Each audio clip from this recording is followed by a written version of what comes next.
America. निधि का nature बचपन से ही शर्मिला था। वो ना ज्यादा लोगों से बात करना पसंद करती और ना ही ज्यादा मिलना जुलना। निधि, ये पैसे ले जरा और बाजार से चीनी तो ले आ। नहीं माँ, मैं नहीं जाऊंगी, मुझे शर्म आती है, आप ही चले जाओ ना। अरे पता नहीं क्या करेगी ये लड़की, जीवन में कभी कुछ किया ही नहीं सिवाय पढ़ाई और घर के कामों के। इसकी शादी भी आसपास ही कहीं करवा दो, दूर जाकर इसका गुजारा कैसे होगा। निधि सुनती सबकी, समझती भी, लेकिन चुप करके रह जाती। एक दिन पिता के दोस्त अपने परिवार के साथ निधि के घर खाने पर आते हैं। उनकी बेटी बहुत ही स्मार्ट होती है। निधि बेटा, वीणा के साथ बात करो, देखो अंकल की बेटी भी आई है उनके साथ। निधि वीणा के साथ वहीं बैठ जाती है। चलो ना अंदर चलते हैं, यहाँ कहाँ बड़े लोगों के बीच बैठे। निधि माँ की तरफ देखती है और अंदर चली जाती है। वैसे मैंने ना अपना चैनल खोला है, तुम सब्सक्राइब करना उसमें। मैं ना ब्यूटी और फैशन की बात करती हूँ, ये देखो। ओह, इतने सारे लोगों के सामने तुम कैसे इतना बोल लेती हो? मुझे तो बहुत शर्म आती है। अरे शर्म कैसी? खैर, सीधी सादी सी निधि, उसकी शादी हो जाती है राकेश से। राकेश एक स्मार्ट लड़का था, उसे घूमना फिरना पसंद था, लेकिन निधि का शर्मिला व्यवहार वो समझ जाता है। अरे निधि, घर से बाहर क्यों नहीं निकलती? लोगों से मिला जुला करो, तभी तो पता चलेगा ना कि दुनिया कैसी है। क्या करना है पता करके? शादी से पहले पापा और अब आप। ठीक है ना, मुझे ज्यादा दुनियादारी में नहीं पड़ना। निधि की जिंदगी ठीक ठाक चल रही थी। उसके 2 लड़के होते हैं, दोनों को वो पढ़ाती लिखाती, उनका ख्याल रखती। निधि, 25 साल हो गए शादी को, दोनों बच्चे सेटल हैं। हम लोगों ने शहर में 2 मकान भी ले लिए। दोनों की शादी खुद का पता ही नहीं चला कैसे उड़ गया। हाँ, ये तो है।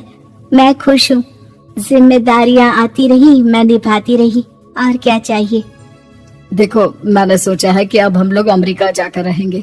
यहाँ की जिंदगी तो जी ली, वैसे मुझे वहाँ बहुत अच्छी नौकरी मिल रही है। मैं कैसे चलूंगी, मुझे वहाँ का कुछ नहीं पता।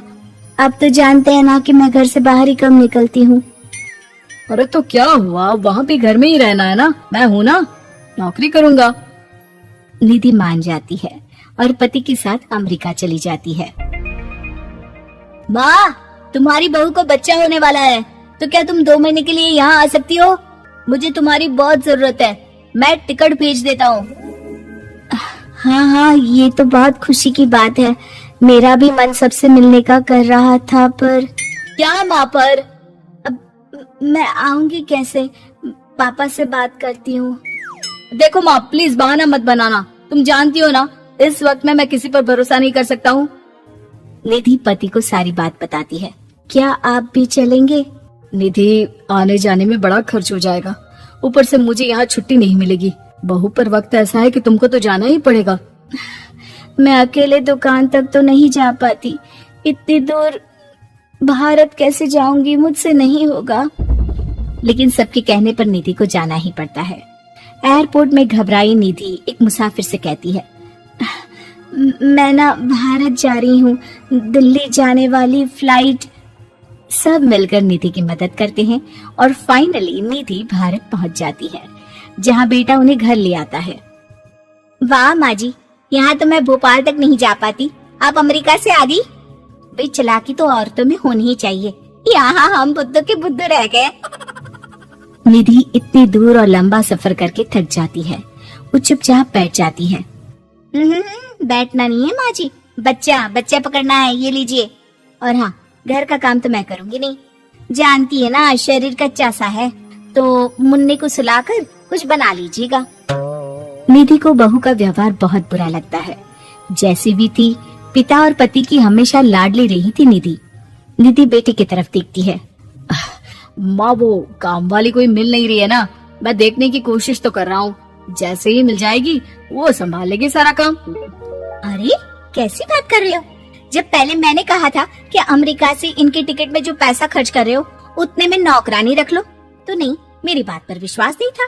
कि ना ना कोई मेरे बच्चे को अच्छे से नहीं संभालेगा, अब इनका भी खर्चा और नौकरानी का भी खर्चा। अरे ना जी ना, मैं नहीं संभाल सकती।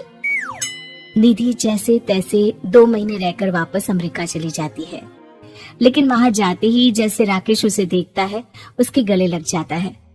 ये क्या हालत बना रखी है निधि, कैसी लग रही हो? खाना नहीं खाती थी क्या? क्या हो गया? निधि पति से कुछ नहीं कहती, बस रोती ही चली जाती है। मैं नहीं चाहूंगी कभी भी भारत, आप मुझे हमेशा यहीं रखना अपने पास। राकेश बेटे को फोन करता है।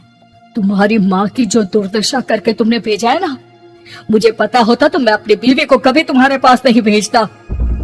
पापा आप तो रीना का नेचर जानते हैं ना, वो माँ पर हावी रहती थी, अब मैं तो ऑफिस चला जाता था, वो माँ पर जुल्म करती है और माँ भी इतनी सीधी है कि चुपचाप सहती रही। मुझे माफ कर दीजिए पिताजी। खैर राकेश कहता भी क्या, प्यार दुलार के साथ अपनी निधि को संभालने में लग जाता है। लेकिन कहते ना, वक्त हमेशा एक सा नहीं रहता। अमेरिका में ही राकेश की मृत्यु हो जाती है और निधि अकेली रह जाती है। बड़ा बेटा कहता है, माँ भारत चलो ना, हम लोग साथ रहेंगे। निधि को जैसे ही वो सब सीन्स याद आते हैं वो परेशान हो जाती है। समझ में नहीं आता कि पति के बिना अब जीवन कैसे चलाएगी। मैंने सारा जीवन घर का काम किया, घर देखा और जिंदगी चलाई, लेकिन जिस घर में रही सबने प्यार दिया, मैं वहां नहीं जाना चाहती। तभी राकेश जिस कंपनी में काम करता था उसका मालिक निधि के घर आता है। वो भी भारतीय ही होता है। दीदी, राकेश ने आपके बारे में बताया था, जब से आप भारत से लौटी थी उसे आपकी बहुत चिंता रहती थी, इसलिए उसने मुझसे कहा था कि कभी अगर वो ना रहे तो मैं आपको ये पैसे दे दूं। और हाँ, हम लोगों की कंपनी में आपके लिए नौकरी भी है। निधि पति के पैसे देखकर मन में तसल्ली करती है और नौकरी के लिए हाँ कर देती है। अरे पागल है क्या माँ, कैसे नौकरी करोगी? ये अमेरिका है, दिल्ली नहीं। वहाँ तो तुम घर से निकल भी नहीं पाती थी, यहाँ कैसे? मेरे पति, मेरे पिता मुझे खुश देखना चाहते थे। वो लोग जब तक थे मुझे किसी चीज के लिए ना फोर्स किया, ना कभी कमी होने दी। पर अब मुझे जीवन जीने के लिए घर से निकलना ही होगा। बेटा, तुम तो अगली फ्लाइट से भारत लौट जाओ, मैं यहीं खुश हूँ।